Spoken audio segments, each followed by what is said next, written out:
Preskúmavanie života pod vodou zrejme ľudí neprestane nikdy baviť. Nakoniec zistenia môžu odhaliť mnohé tajomstvá, ktoré naše poznanie posunú vpred. A technológie nám v tom len pomôžu.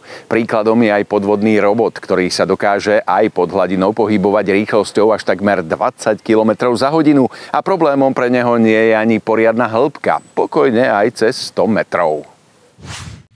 Autonómny podvodný robot Quadrion z dielne nemeckej spoločnosti Evologics sa inšpiroval pohybom tučniaka okatého, na ktorého sa tak trochu aj podobá. Je určený na širšie vedecké využitie a obsahuje rôzne nástroje, ako je sonar na akustické zobrazovanie morského dna, či dopredu a nadol smerujúca HD kamera. Obom kamerám pomáhajú v tmavých podmienkach LED reflektory. Modul rozpoznávania objektov s umelou inteligenciou pritom detekuje predmety zachytené sonarom alebo kamerami.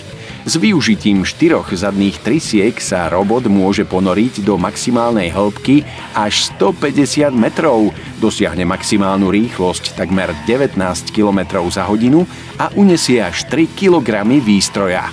Autonómny robot prenáša získané dáta cez Wi-Fi alebo voliteľný satelitný modul Iridium.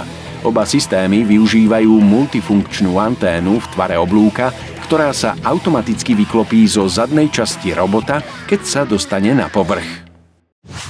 Zariadenie Jet Dive Pro je alternatívou k tradičnejším podvodným skútrom, ktoré musia používatelia držať v rukách.